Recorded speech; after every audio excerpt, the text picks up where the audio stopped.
اقوام متحدہ کی سیکیورٹی کونسل کا ہنگامی اجلاس منعقد ہوا ہے، جس میں آبنائے ہرمز کی کشیدہ صورتحال پر تفصیلی غور کیا گیا۔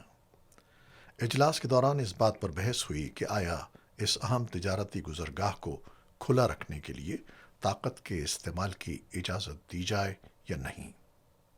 بحرین کی جانب سے پیش کردہ قرارداد میں بحری جہازوں کے تحفظ کے لیے ممکنہ فوجی اقدامات کی تجویز دی گئی۔ قرارداد میں ایرانی حملوں کو ناقابل قبول قرار دیتے ہوئے مطالبہ کیا گیا کہ سلامتی کونسل سمندری راستوں کے تحفظ کو یقینی بنائے اور آبنائے ہرمز میں جہازوں کی آزادانہ آمد و رفت برقرار رکھی جائے۔